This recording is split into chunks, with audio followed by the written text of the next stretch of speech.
ನಮ್ಮ ಗದಗಿನಿಂದ ಬಂದಂಥ ಶ್ರೀಶೈಲ ಜಗದ್ಗುರು ನಮ್ಮ ಅಜ್ಜವರು ಶಿವಲಿಂಗೇಶ್ವರ ಚನ್ನವೀರ ಸ್ವಾಮಿಯವರು ಒಂದು ತಿಂಗಳ ಕಾಲ ನಾನು ಕೇಳಿದೆ, ಅಲ್ರಿ ಅಜ್ಜವ್ರೆ, ನೀವು ಯಾವತ್ತಿದ್ರು ಕೂಡ ಈ ಪಟ್ಟಾಭಿಷೇಕ ಕಾರ್ಯಕ್ರಮದಲ್ಲಿ ಎಲ್ಲ ಕಡೆ ಹೋಗ್ತಿರ್ತೀರಿ, ನಮ್ಮ ಕಡೆ ಕೂಡ ತಾವು ಬಂದ್ರಿ, ಒಂದು ತಿಂಗಳ ಕಾಲ ನೀವು ಕೂಡ ಇಲ್ಲಿ ಬಂದು ಎಲ್ಲ ಹಳ್ಳಿಗಳಿಗೆ ಹೋಗಿ ಎಲ್ಲ ನನ್ನ ತಾಯಂದರು ಯಾರ್ಯಾರು ಲಾಡು ಮಾಡ್ತಾರೋ, ಯಾರ್ಯಾರು ರೊಟ್ಟಿ ಮಾಡ್ತಾರೋ, ಯಾರ್ಯಾರು ಶೇಂಗಾ ಹೋಳಿಗೆ ಮಾಡ್ತಾರೋ ಎಲ್ಲವನ್ನು ಕೂಡ ತಾವು ತಗೊಂಬಂದು ನಡೀತಿದೆ.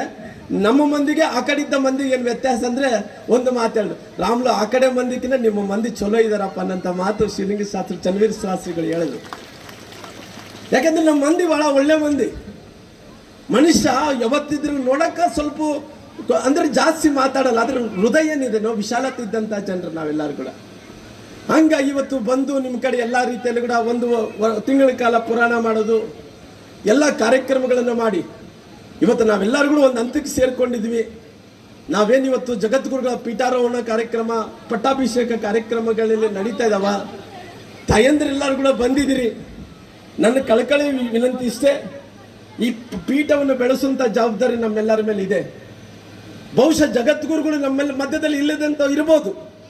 ಇವತ್ತಿನ ಎಲ್ಲ ನಮ್ಮ ಜಗದ್ಗುರುಗಳು ಎಲ್ಲರಿಗೂ ಕೂಡ ಇವತ್ತು ಅವ್ರಿಗೆಲ್ಲರೂ ಕೂಡ ಒಂದು ಸ್ಥಾನವನ್ನು ಇವತ್ತು ಬಹುಶಃ ನಿರಂಜನ ಇವತ್ತು ಆ ಪೀಠದಲ್ಲಿದ್ದಂಥ ಜಗದ್ಗುರುಗಳು ಏನಾಗಿದ್ದಾರೋ ಅವರು ಕೂಡ ಎಲ್ಲ ವಿಚಾರದಲ್ಲಿ ಇವತ್ತು ಇಡೀ ರಾಜ್ಯದಲ್ಲಿ ಎಲ್ಲ ಕಡೆ ಕೂಡ ಹೋಗಿ ಧರ್ಮದ ಕೆಲಸ ಮಾಡ್ಕೊತ ಬರ್ತಾ ಇದ್ದಾರ.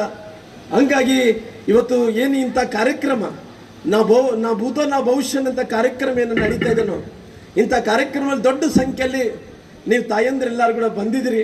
ಇಂಥ ಕಾರ್ಯಕ್ರಮ ಬಹುಶಃ ನನಗೆ ಗೊತ್ತಿರೋಂಥ ಪ್ರಕಾರ ಈ ಸೋಮಸಮುದ್ರ ಅಂದ ತಕ್ಷಣ ಇಲ್ಲಿ ಬಸವಣ್ಣವ್ರ ಮೂರ್ತಿ ಮಾಡ್ಯಾರ, ಕನಕದಾಸರ ಮೂರ್ತಿ ಮಾಡ್ಯಾರ, ವಾಲ್ಮೀಕಿ ಅಜ್ಜರ್ದು ಮೂರ್ತಿ ಮಾಡ್ಯಾರ, ಅಂಬೇಡ್ಕರ್ ಮೂರ್ತಿ ಮಾಡ್ಯಾರ. ಎಲ್ಲ ಜಾತಿ ಎಲ್ಲ ಧರ್ಮೀಯರ ಜನರನ್ನು ಒಗ್ಗಟ್ಟು ಒಂದು ಅನ್ನೋಂಥ ಭಾವನೆಯನ್ನು ಇಡೀ ಸೋಮಸಮುದ್ರ ಜನರು ಏನು ನಡ್ಕೊತಾ ಇದ್ದಾರೋ ಇಡೀ ಕರ್ನಾಟಕ ರಾಜ್ಯದಲ್ಲಿ ಅಂಥ ಭಾವನೆಯನ್ನು ಬರಲಿ ಅನ್ನೋಂಥ ವಿನಂತಿಯನ್ನು ನಾನು ಮಾಡ್ಕೊತ ತಮ್ಮೆಲ್ಲರಿಗೂ ಕೂಡ ಒಳ್ಳೇದಾಗಬೇಕು.